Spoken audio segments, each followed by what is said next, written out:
Halo, salam sahabat Maradensian TV. Berjumpa kembali dengan saya, Maradensiaan, dalam channel YouTube saya. Untuk kesempatan kali ini, saya ingin menanggapi tentang yaitu mendengar suara Tuhan atau mendengar suara Roh Kudus. Saya teringat dengan cerita bagaimana seorang yang bernama Samuel dipanggil oleh Tuhan. Kita tahu bahwa Samuel adalah anak dari seorang perempuan yang bernama Hana. Ketika Hana yaitu tidak memiliki anak, Alkitab mencatat bahwa Hana itu berkeluh kesah, sedih. Karena apa? Karena suaminya Elkana akhirnya memiliki yaitu wanita lain, yaitu Penina. Dan singkat cerita, Penina ini menyakiti hati seorang Hana. Dikatakan bahwa Hana itu tidak akan bisa memiliki anak atau keturunan, bahkan dikatakan mandul. Tetapi apa yang terjadi? Hana berseru kepada Tuhan. Dia datang ke bait Allah dengan menangis. Dia meminta kepada Tuhan. Akhirnya apa yang terjadi? Tuhan mendengar doa dari Hana. Hingga pada akhirnya Hana dijanjikan yaitu akan memperoleh yaitu keturunan, dan anaknya akan dinamakan yaitu Samuel. Dan Samuel ini anak yang telah yaitu dinazarkan kepada Tuhan. Artinya bahwa anak ini, Samuel ini, akan diberikan kepada Tuhan untuk mengabdi yaitu di bait Allah. Sehingga singkat cerita bahwa seorang Samuel lahir, kemudian diserahkan ke dalam bait Allah di bawah yaitu pengasuhan Imam Eli. Nah, singkat cerita kita mengetahui di Alkitab dicatat bahwa Samuel yaitu terpanggil oleh Tuhan secara luar biasa. Karena ketika Samuel mendengar suara Tuhan sampai 3 kali, bahkan Samuel dipanggil oleh Tuhan secara audible, secara langsung. Bahkan Samuel berbicara kepada Imam Eli bahwa Imam Eli kah yang memanggil, tetapi Imam Eli berkata bukan. Sampai 3 kali akhirnya Imam Eli tahu bahwa itu adalah dari Tuhan.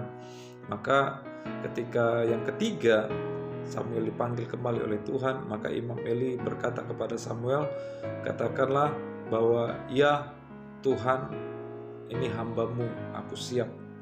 Singkat cerita bahwa Samuel dipakai Tuhan luar biasa. Dan pemanggilan Samuel adalah hal yang luar biasa. Kenapa? Karena ketika Samuel dipanggil, dia belum mengetahui secara baik bahwa itu adalah Tuhan. Bahkan dia salah mengira bahwa yang dipanggil, yang memanggil dia adalah Imam Eli. Padahal sampai 3 kali baru Imam Eli pun yang langsung menyadari bahwa itu adalah suara Tuhan. Sedangkan Samuel belum mengerti, karena dia belum mengenal suara Tuhan secara pribadi.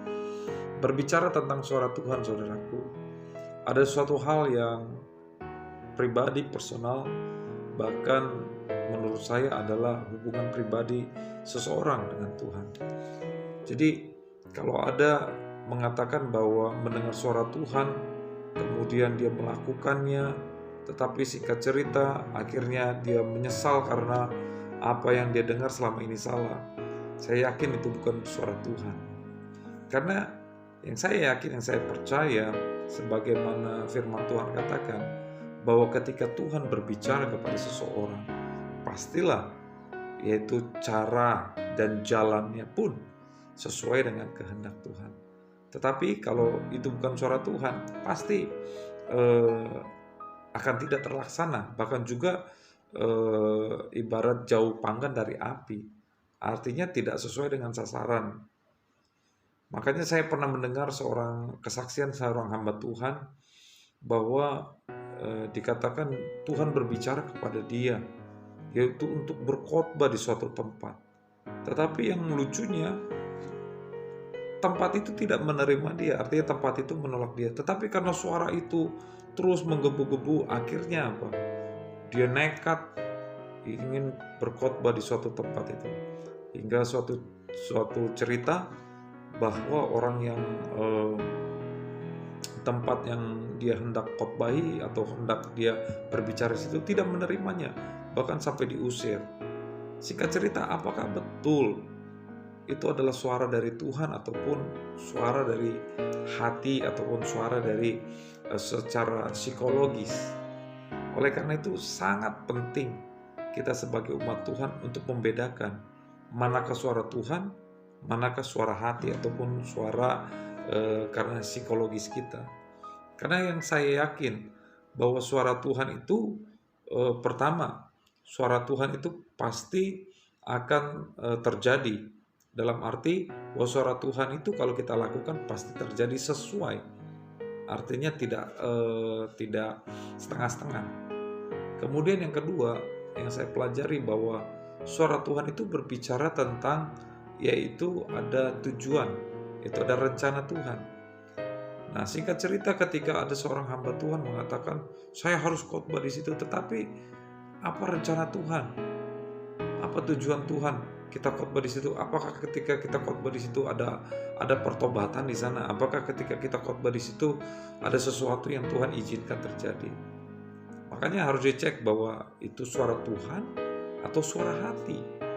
Yang ketiga, saya pelajari bahwa berbicara tentang suara Tuhan, baik itu audible, baik itu secara melalui firman Tuhan, melalui suatu peristiwa. Karena ada 3 hal Tuhan sanggup berbicara kepada seseorang. Yang pertama, secara audible, Tuhan berbicara langsung melalui setiap hatinya, melalui setiap pikirannya. Yang kedua, Tuhan bisa berbicara melalui firman-Nya. Ketika kita membaca firman Tuhan, Tuhan berbicara melalui firman Tuhan itu.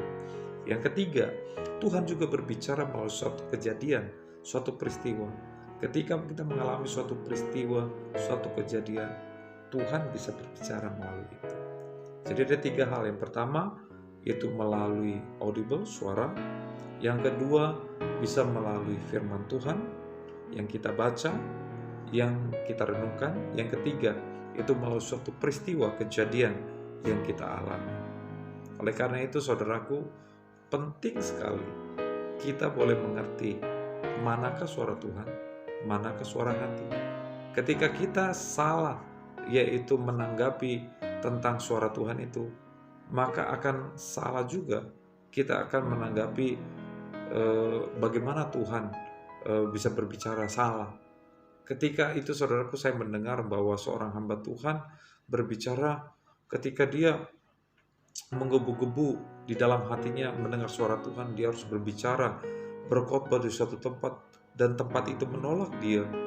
Wah, dia akhirnya menjadi stres, bahkan dia juga saking stresnya tidak berpikir sehat. Akhirnya suatu ketika sampai dimasukkan ke dalam suatu lembaga pemasyarakatan atau rumah sakit jiwa seperti itu, karena saking orang ini tidak mau dinasehati. Oleh karena itu saya kira harus mengerti apakah suara Tuhan seperti itu, saudara.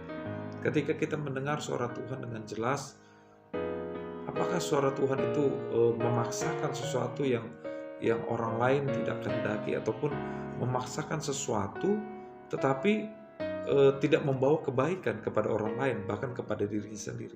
Apakah suara Tuhan seperti itu?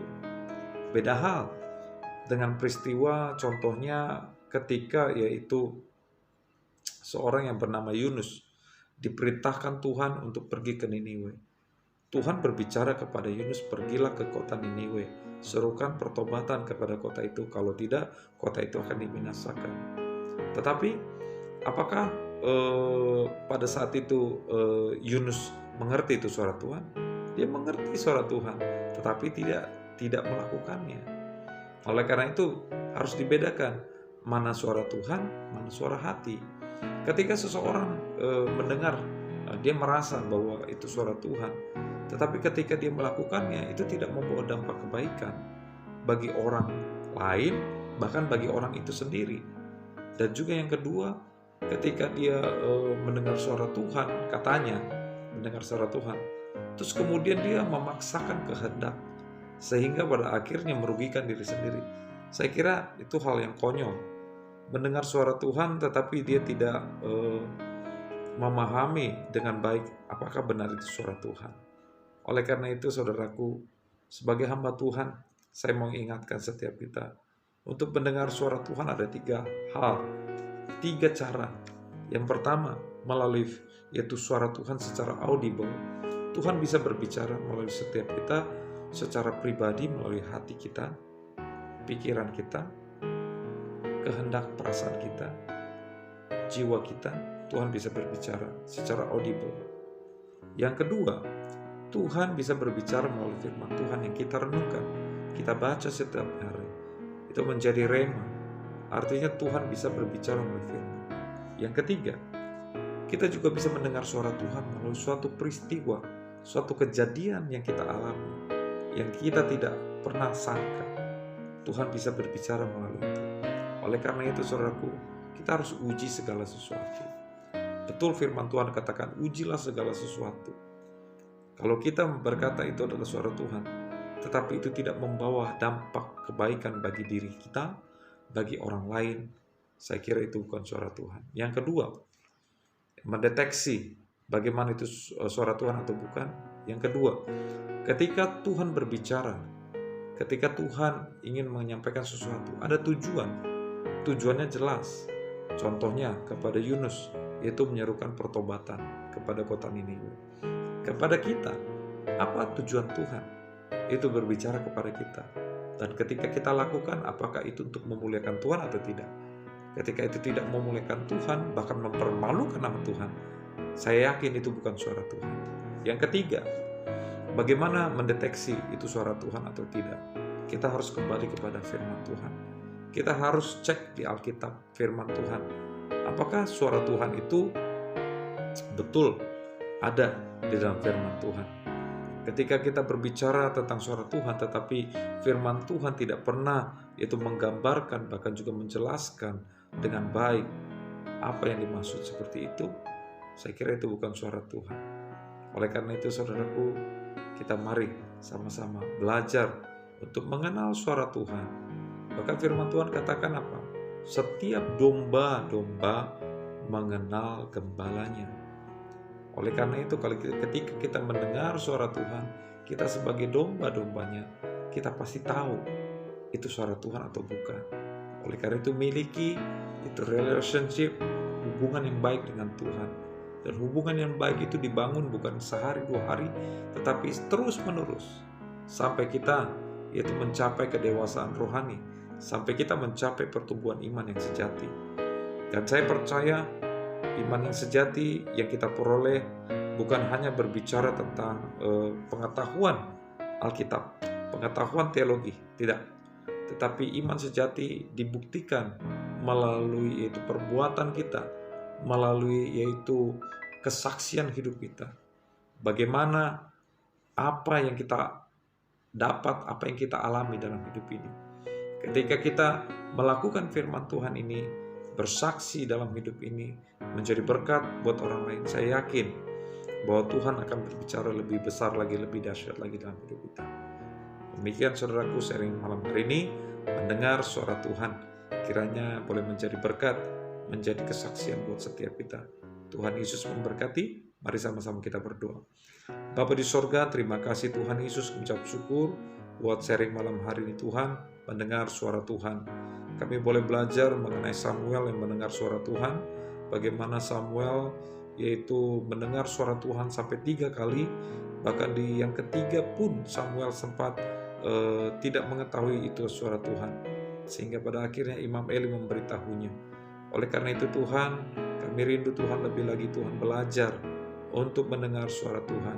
Mendengar suara Tuhan ada 3 hal yang boleh kami pelajari. Yang pertama, suara Tuhan juga bisa secara audible kami dengar melalui setiap hati, pikiran kami, perasaan kami, jiwa kami. Yang kedua, bahwa mendengar suara Tuhan juga melalui firman Tuhan yang kami baca, yang kami renungkan, yang kami dengar setiap hari. Yang ketiga, suara Tuhan juga bisa kami dengar melalui suatu peristiwa, suatu pengalaman kejadian yang kami alami Tuhan. Situasi yang kami alami, Tuhan bisa berbicara. Terima kasih Tuhan Yesus, kami sungguh diberkati oleh firman-Mu, Biarlah kami lebih lagi mendengar suara-Mu.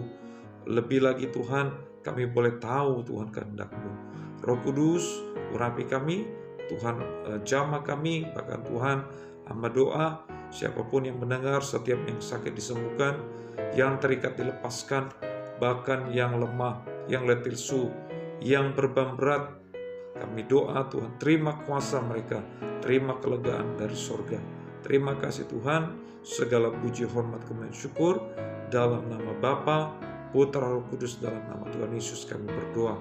Haleluya, amin. Haleluya, puji nama Tuhan. Demikian sharing firman Tuhan kita malam hari ini. Tuhan Yesus memberkati, and God bless you all. Amin.